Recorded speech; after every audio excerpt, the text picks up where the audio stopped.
At Ford Field, where the Lions took a close loss, 44-6 to the Eagles. And I got my man, y'all know him from Last Second Dose, my man Frank. What up, Doe? What's up, Frank? What's up, fellas? Frank, man. And ladies. Whoa. Close game, 44-6, right? So it was a good one. Studs. Yeah, next question. You do? Like, our center did a great job. He didn't fumble the ball one time. True. And shout out to Fox. Excellent job punting. And special teams, man. I feel like we sleep on our special teams a lot. It's true. Right? Right. No Except for the missed return field goal. kicks. Missed field goal, right? But that I was hurts. thinking about more kicking game, like return game. True. No punt return. So The coverage is solid. coverage was solid. So if I gotta go a stud, give me my special teams outside of the. Okay. Yeah. That was a good one. I wasn't ready for you to come up with that. Yeah, okay, man. but overall I'm ready. feel, man. I'm ready. Like how you feeling? So, being able to come to the game with my man's Dion, This was awesome. huge. Appreciate it. Yep. That was nice. But other than that, long day. Long day. Man. stuff. Here, man. Quick. Well, if we don't stand for something, we'll fall for anything. Oh. Come on. Right? That's words of wisdom. Come on. This is why we ask you to do words of wisdom. I don't know. This is why we ask you I'm to just do saying. it because you got it. You Shout gave me out one to of the- Rad. Shout out to Rad. Where's Rad at? Where Rad at? Rad, where you at? Hey, for real, Rad. We called you out earlier. Where you at, Rad? We got to get Rad to a game, man. Let's go. I think this is a good time for a bye week. I'm going to ask you this question. I'm going to put you on the spot. Great time for a bye week. Do you think we make a trade, buy or sell, by the deadline? We do, We do. and I feel like it's going to be for a receiver. And the reason it's going to be for a receiver is just that we know at this time that golf needs a better receiving core. Right. Like, our line does an okay job. Like, from the game today, he had times where he was rushed, and that sucks. There were some bad ones, yeah. But there were times where he had time, he's in the pocket, and he just doesn't make the play. Right. And I feel like Give him another option. I throwing it to Hawkinson, it's like we both. Do you think the Lions come out next week with Goff as a starter just to change something up, or do you think they roll with him? All I'm gonna say is blow, blow, blow, and I'm not talking about a gun. All right, shout out to Frank, man. This is Frank. Shout out to Frank, man. Taking us through the game. This is cool. For sure, man. All right. I don't know where we're at in the video, so We out. Do something cool. We out. Do a flip. I'm gone. What is up, everybody? Welcome back to another video. In today's video, we are here to talk about this. I can't believe I'm saying this. 44-6 point loss at home to the Philadelphia Eagles. Yikes. Okay, now I know I'm wearing the Pacers shirt. I'm not wearing this during the video. I'm actually recording this afterwards because I already deleted my intro, which was like, oh, that's unfortunate. But I'm doing it now. So let's get it started. Way up, we're going to bite a kneecap off, and we're going to stand up, and then it's going to take 2 more shots to knock us down. And on the way up, we're going to take your other kneecap, and we're going to get up, and then it's going to take 3 shots to get us down. And when we do, we're going to take another hunk out of you. Before long, we're going to be the last one standing. Welcome everybody to our video. Glad you guys are here. And I don't want to make this video super long, because we're going to get into this. I accidentally just deleted the video, the intro. But before we get this thing started, I do want to give a huge shout out, massive shout out to my man Frank. You guys probably know Frank. Frank from Last Second Dose. He's been on the show a few times. So if you guys are locked into it Mondays and Thursdays, by the way, we're going to be live on Monday with Frank once again. Very likely. So make sure you guys tune in and check out. We're going to be talking about this game. Invited me to this game. He had a ticket for me. And man, it was a blast. I know the game was bad, right? Obviously, we're going to talk about it. But it was definitely a real good time. It was awesome to meet Frank. And man, I appreciate it. We got some of his takeaways live in front of Ford Field. Not live. A video in front of Ford Field. So I know the game was rough, man, but it was awesome to meet you in person, and it was a lot of fun. So I really do appreciate it, man. He hooked us up with some amazing seats. Like, when I say, we talking like, bam, 50. We were like, that was awesome. Frank, I appreciate it, man. It was a heck of a time. Thank you for the invite, man. And yeah, we're gonna roll into this video, but I had to get that shout out in there first. After this loss, Dan Campbell spoke to the media and he put this game on himself. He said it's on me. I got out coached. I didn't have the guys prepared. He basically just took the blame for this game, as I believe he definitely 100% should take the blame for this kind of performance. All right. Now, obviously, the players got to play, and there's certain things that they have to execute. We'll get to the all 22 later in the week. I'm not worried about that right now. But when you come out and you can be by 38 points at home, it is, to me, on the top. It starts at the top and it trickles down into the players, right? There's an issue there. Maybe it was preparation throughout the week. Maybe, like Campbell said, maybe it was the message. You didn't give them the right message this week, the right game plan. Whatever it may have been, this does start at the top to me, because it wasn't one individual. It wasn't one player. It wasn't one play, right? This is totally, you got beat, and it was not good. I joked with Frank after the game, man. Hey, who are the studs from this one? There are no studs to take away without watching the All-22. Dan Campbell said, Jalen Reeves-Maybin was playing hard. I have to really look and dive into it to see, okay, this guy stuck out because it was just that bad in all areas, right? Get away from individuals for a second. You just go to areas. Pass offense, not good. Run offense, not good. Pass defense, not good, even though he barely threw the ball. Run defense, terrible, right? So it just wasn't good. And even special teams, we missed a dang field goal. So it was just bad in kind of all of the areas, right? And I definitely think this does start at the top. And that's where the blame, to me, should start, right? If we're giving out some blame, I think that's where it has to start. And one of those areas, to me, is the issues that we've kind of seen. You know what? This game reminded me of another one. This game reminded me of that Cincinnati Bengals game. All right, you remember we coming off this Minnesota loss, 19-17. It's tough. It's hard fought. We could have won that game, right? We got a spot we could have won the game. They make that walk-off field goal and they beat us. And it was like the longest field goal that kicker made. And it hurt, but it was a real competitive game on the road. And then you come back, you got Cincinnati, and you kind of get beat like this. Maybe not even as bad, but you get beat like this, where you don't score until the fourth. You're down multiple touchdowns. You have multiple penalties. You just don't look ready to go. You don't look amped up. You're a mess offensively, right? You're making dumb mistakes. Guys are lining up wrong, false starts. No one's locked in, and you fall in this hole. Even though it's only 10-0 at half, right? You fall in this hole, and then, like we said, in that game, our defense, they just started to fall apart as the game kind of went on. And that's really what happened in this game, a little bit quicker, I think, in this game as well. It was also kind of just a similar way it went down. Penalties, mistakes, and guess what? We couldn't run the football. In that game, we had 18 carries. We averaged 2 yards a carry. This game, DeAndre Swift averaged 2.3 yards per carry on 12 carries. All right, Jamar Jefferson had that touchdown. He had the 8-yard run. His other carry before that was a loss of yards. All right, we could not run the ball once again. So I see a lot of similarities. You play a tough game like we did against the Rams. You play hard, but then you come back and you get mental errors. You get mistakes. You can't run the football. And you lose. You get blown out. And both of them were at home. I'm at 8 penalties in this game. And those ones that continue to stick with me is the false starts, right? It's the guy's illegal formation. It's those things that are not, okay, holding during the play. All right, it's not defensive pass interference. This is pre-snap issues that have to be avoided, especially when they're taking away big plays. But these kind of things, man, they continue to be killers. And when you have 8 penalties in a game, that is tough. Your Lions had those mistakes. And then like Dan Campbell said, I got out-coached. He brought up the 3rd and 1. Once again, we went quick to the line. We handed it off, and we got nowhere on 3rd and 1. So brought 4th down, which we did not pick up. Campbell said, I hated what I did on that play. I should have called a timeout. I should have, maybe did something different. Nope, it kind of reminded me of the Rams game, right? We get up to it, we hand off, we don't get the 1st down, and then we're in 4th down, we don't convert. And that one hurt because it was really our only drive of the first half that had any kind of rhythm. It got us in position to score. We could at least took our 3. All right, we'll get to it. We did miss a field goal at the very beginning, which hurt as well. But if you at least took a 3, no, you go for it. Okay, you go for it. He wasn't mad about that. He probably went for it anyway. But you don't pick up the 4th down, and you go in with 0 points, knowing they're getting the ball in the second half. They go out and score, and at that point, you're down 24-0. And as we've seen all year, when we're down 24-0, we're probably not coming back. We could make it interesting, like week 1, but really since then, we're probably not coming back. Not in that kind of hole.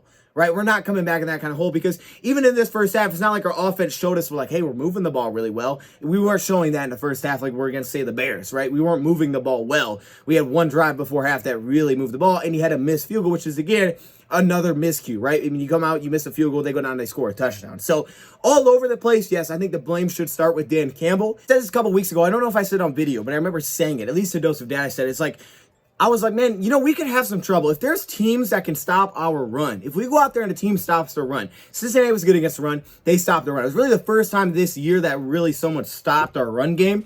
And I was like, man, if teams stop our run, we could be in some trouble. If we can run the ball, obviously we can usually click off of that, and that's what we were doing early in the season. But they stopped the run, our offense had no click. And then you pair that again with the dumb mistakes, the dumb penalties, the things that get you behind the chains. And again, we're not picking those up. So our offense is not there. Something that I thought about after that Cincy game, I was like, man, if we play a team that can really shut down a run, we could be in trouble offensively. And that was, a couple weeks ago, but it was like, because that team shut down our run. And we really had to rely on the pass attack. And we couldn't do it, right? You can't rely on our pass attack. But these aren't new issues. It's not like these are new things that we're like, man, if only we could get open. If only we could block more. If only, we could pick up 3rd and 10. Like, these aren't new problems. It's not like all of a sudden week 8 we saw this issue and that guy's the problem. It's kind of the question that I came up with. And I know this sounds strange, but just kind of bear with me. This is a question that I was thinking to myself. I'm listening to Campbell talk after the game. I'm obviously seeing the result, and it wasn't good. The product we put out there. And this is what I'm thinking to myself. And this is the question that I have for the Lions, for Dan Campbell, for Brad Holmes. What is our goal this season? Just as fans, after seeing 8 weeks of Lions football, we know as fans what some of the limitations of this offense are. Like, we already know that as fans, all right? The coaches definitely know this. We know as fans, though. We know, hey, 3rd and long, we're probably not picking it up. Because pass protection usually isn't that good. Maybe somebody's not getting open. Goff ain't going to scramble for the first down. So we know that 3rd and long, we're probably not picking it up. And Dan Campbell knows this. He said, hey, we can't throw the ball 40 times a game. We're not built that way. We have to be able to run the ball. We have a very small margin for error, so we can't have these penalties, which again, you can't have these penalties. He's exactly right. These penalties are killers. For us fans that sees it and we know these limitations that the Lions have, right? I know the Lions, Dan Campbell and Brad Holmes, they also see these same limitations. I mean, it's nothing that's like all of a sudden these new issues are coming up. We're like, dang, we can't pass protect. We didn't pass protect this week. This has been an issue for weeks now. This is not something new. All right, we knew for weeks with Matt Nelson starting that, hey, we're not pass protecting that well. All right, that's not very good. And the Lions do this as well when they came out and said, hey, we have to have better protection plans. And I can tell you they are visually doing it because they're throwing so many screens. They realize as well that, we're not pass protecting that well. All right, so we're going to these screens, these quick hitters. We're trying to get the ball out of our hands and stay on top of the chains. But then we want to take shots. But like Campbell said, okay, well, we're not converting these shots because guys are in Goff's face. Guys aren't open. I mean, whatever the reasons, right? We want to be aggressive, but we're not converting them. Or we're having a dump leg that pulls us back. Maybe it's a holding because guess what? We can't pass protect. I told y'all for weeks I want Decker back because guess what? We're not pass protecting that well. Fan, I don't know. I don't see this guy in practice every day. I don't know how close Decker is to coming back. I don't know if he's right there or not, but I knew he returned to practice. So I was like, okay, we getting Decker back. That's good. But the Lions have to have a better feel of where he's at. I mean, Dan Campbell literally said his status hasn't changed after a whole week. He hasn't gotten better. That's what you're telling us. He hasn't gotten better. But yet, the tackle position stays the same. Then we want to try to take shots. Okay, that's a recipe for legitimate disaster. You got Campbell calling out receivers for MAing, not being where we're supposed to be. So guess what? We're going to start rolling through receivers. Trinity Benson's going to be inactive. Today he was active. We'll get into that, right? Going through it. Geronimo Allison come up, right? We're going through all of our receivers. We went through every option we literally have on this roster at the receiver position. Dan Campbell's going to come out after the game and he's going to say, well, you know what? I don't look at Goff as the problem. Okay, so Goff's not the problem. And then you're going to tell us, well, I don't feel like we can accurately evaluate him. A couple weeks ago, he says this, with what we have right now. Yeah, he's got to do more for us. We can't accurately evaluate him. After today's game, he's like, well, I don't look at Goff and say he's the problem. And I agree. I don't think Goff is just straight up the problem. All right. I mean, I completely agree. We got a lot of other issues. That goes back to my question, right? Lions, what are we trying to accomplish? Because if we're just strictly trying to evaluate players, how are we evaluating Jared Goff so far? What do you have on Goff? 8 weeks in, halfway through the season, what can we say about Jared Goff? You don't know what you got. You can't fairly evaluate the guy. So the second half of the season, let's make sure that we can evaluate this guy. Let's make sure that we can evaluate Jared Goff. Because these aren't my words. This is Dan Campbell saying this. Dan Campbell said, I don't see Jared Goff as a problem. So maybe we're good. All right, Jared Goff, has he checked the boxes? Maybe after this week, you're like, hey, you know what? Is there not a problem? So maybe that's Dan Campbell saying he's not a problem. He's good. All right, we feel good about Jared Goff. Okay, if you feel good about Goff, that's cool. That's where we're at. Do you need to play him anymore this season? Because if it's just straight up, what do we got going forward? Who's going to be on this roster? Doesn't matter if we win and lose. If they're pulling a whole Ted Lasso, like we don't care about the wins and the losses, why play some of these guys that you know are going to be here and just play their backups? Because yes, wins do matter, right? I mean, you're still trying to find success. You're trying to improve and you're trying to compete and you want to win games, right? There's still that importance factor there because no one's going to come in and get a complete free pass. You shouldn't get a free pass. I could go out there and coach the team to not winning a single game and just say, hey, we're going to play everybody this season. That doesn't prove anything. Injuries always happen. Yes, we've had some really bad ones, but it's about that, right? It's about, okay, how can we make this better? How can we fix this? Not only is competing, trying to win, improving, things like that, important for the coaches, the GM. It's important for us fans. It's also important for next offseason. When you hit free agency and you're trying to get guys to sign contracts and they're like, dang, y'all didn't win a dang game. So it's like, yeah, we ain't going to sign there. If your goal this season was to say, okay, we're going to try to see what we have. Yeah, that sounds great, but are you really seeing what you have? Do we know what we have in our quarterback right now? These aren't my words again. These are Dan Campbell, what he said. Do we know what we have at quarterback? You go off on the receiver position. So now we've rolled through every receiver at this point. We had Trinity Benson kind of as like our number one. We barely played Hodge on offense today from the eye test. So it looks like, okay, now we're going with Benson. And I said this yesterday. I said, hey, I could see the Lions playing Benson this week. Before this trade deadline, hey, if he flashes, if we like him, okay, that's cool. But if he doesn't, then we can go get a receiver because this is kind of the last option. This is the guy we already traded for. All right? So they'll have to make that decision on what they saw for him. I don't think he caught a pass today. All right, again, I'm not saying that's all on him. I don't have the all-22. I'm not saying we had the protection to get it to him all the time. So you went through all your options at receiver. So is receiver an issue? I came in thinking, hey, maybe we could play some more tempo. We saw it at the end of the first half. Maybe the Lions schematically got to change some things up. Because before the first half, I was like, at the end of the first half, I was like, man, I like this tempo. I like when they go to this 2-minute drill because we found some success here. Once again, when we go to this 2-minute up tempo, we do find some success. And it's a first half, so I don't think it's like, oh, they're going to a totally different coverage. Like, you're finding some sort of rhythm that you weren't able to find. Now, again, this drive was thrown off by another lining up in the wrong spot, penalty that backs you up on a huge St. Brown play. I guess I'm not coaching it well enough. Yeah, because guys are not lining up right. Someone has to get the blame, and it does start at the top for me. One part of the game, with the defense struggling, I think at that point we're down 17-0, I think. And Aaron Glenn went over and he yelled every defensive player, and he started just ripping on him. He's like, because we had a great C shot to my Frank, and we can see him just yelling at everybody. He's got him in a circle, he's yelling at him. Maybe offensively, does Anthony Lynn got to go down to the sideline? That way when his offense is making some of these awful mistakes, he can yell at him. He can get in there. Maybe he can feel the emotion better. Maybe that helps him find some sort of rhythm. I know Anthony Lynn likes to be in the box, trying things that I could tell you probably won't work. Hey, all right, we can't pass protect guys, but we're going to take more shots this week. Okay, explain how that makes sense. This is why the bye week is so important as well. And I know what you're thinking, dang, you wear a lot of shirts. Nah, this is the next day, okay? So that's why this is happening. I have some more ideas after sleeping on this. But when you look at this bye week and you get this chance to reflect on the film that you've had from the first 8 weeks of season or whatever you're going to look at, we're going to talk a lot about this receiver position, but what about the offensive line? All right, I get it, right? Maybe you don't get Decker back. So what about this offensive line? What about Nelson? Can we find someone that maybe gives us some competition? I mean, because we just keep putting Matt Nelson out there every week, and it's not getting better. The guy allowed, get this, 9 pressures today. 9 pressures yesterday, 2 sacks. 9 pressures. The entire Philly O-line did not allow more than 1 each. He allowed 9 pressures himself.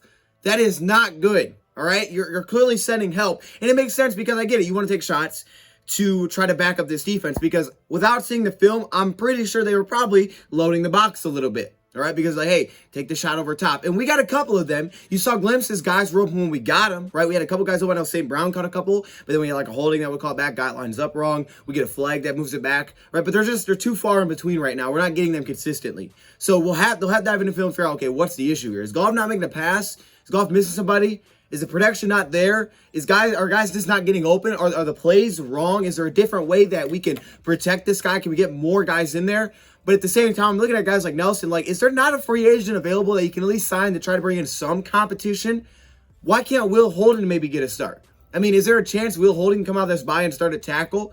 All right, I don't know what the guy's going to look like, but I'm just saying, I mean, Nelson has played awful. We've said this for weeks. He has not played well, especially against this front. It was going to be really important that they get pass protected, right? I mean, this is a really good front. But 9 pressures, man. 9 for one guy. Is there a shot that Will Holden can go out and start this week? Because this has been an issue for weeks now.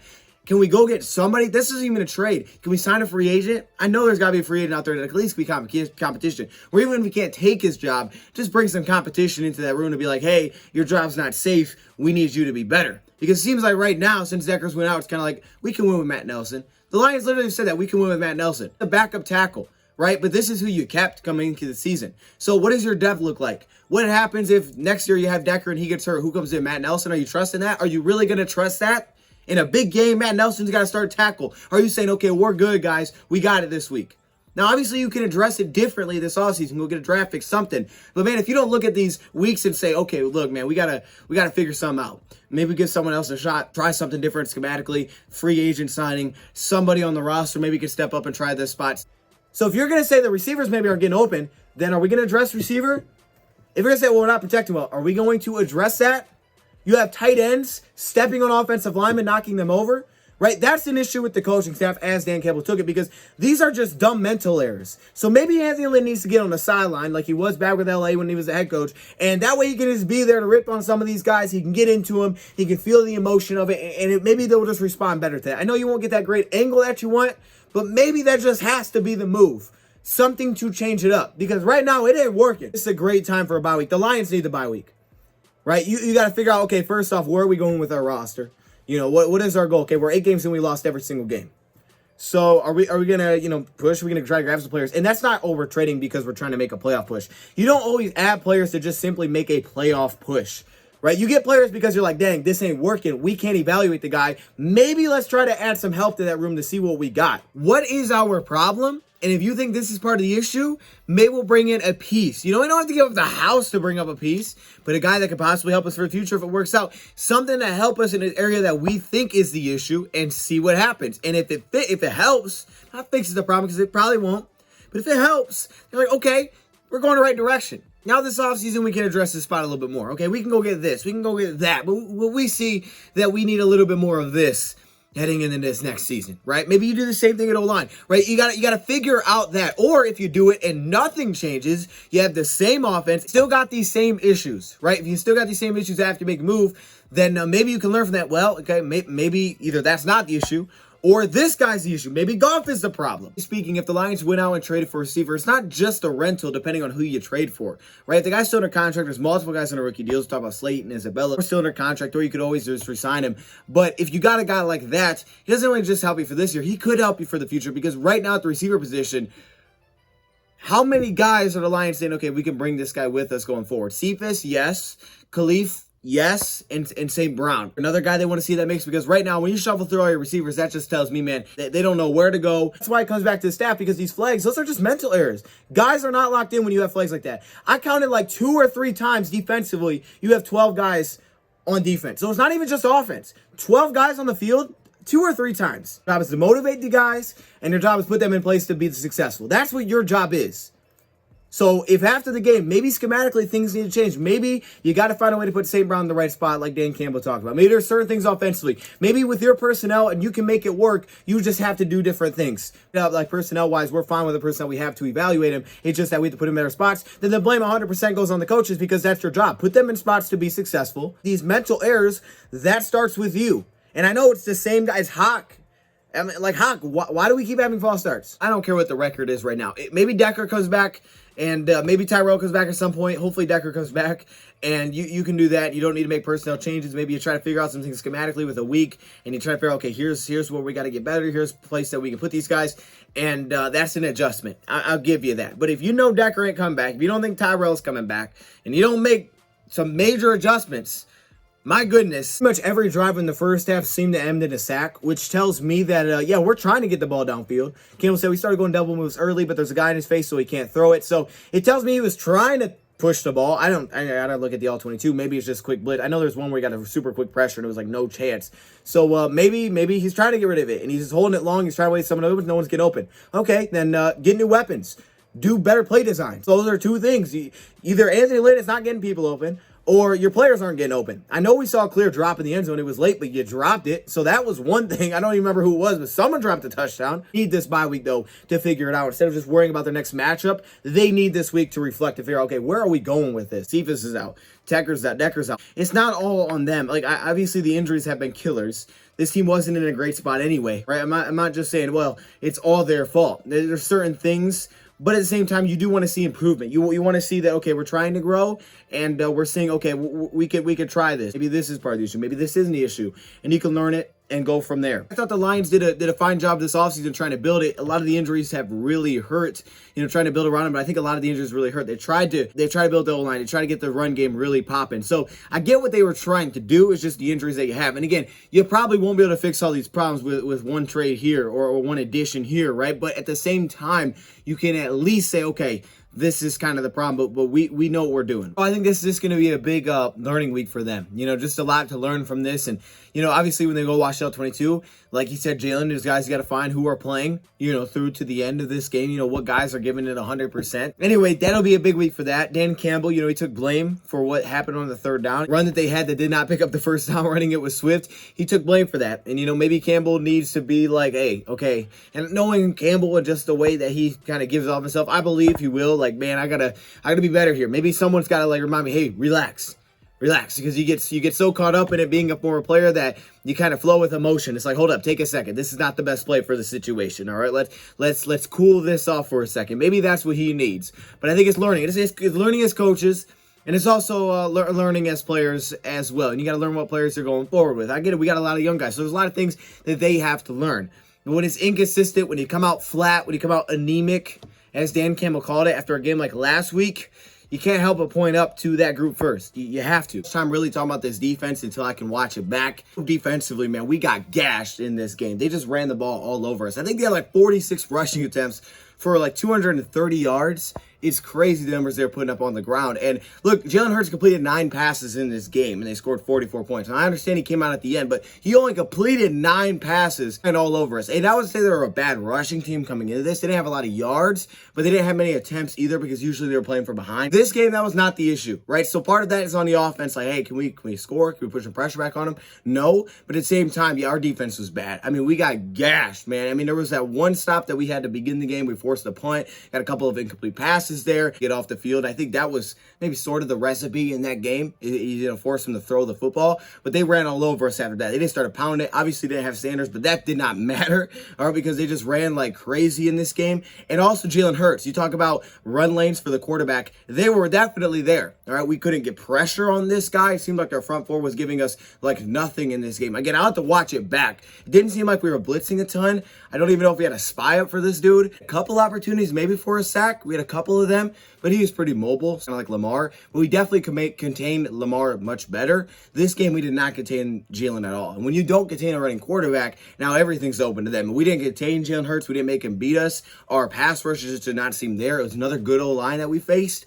And it just didn't seem like we could get there with 4 guys. I mean, those 4 guys that we had did not seem like we could get much pressure in this game. There just was not a lot of push. And again, we're missing some players in that area. I think schematically they could have done differently. But again, we talked about against the Rams, line started going more stunts, but they were getting them into longer situations, right? Longer, more obvious passing downs. Well, we weren't really stopping the run. Just had issues there containing him. That could be scheme, some stops defensively. That wide rushing attack they were hitting us with was causing some issues. You know, they're getting Rager out there on the edge. They're getting the speed rushes, the end rounds and things like that. And those were hurting us as well, but they were getting outside. They were getting outside our tackles. I just feel like once they got going, man, we just kind of like, dang, we just fell apart. It's like the Bengals game a little bit. Like second half, it was just it.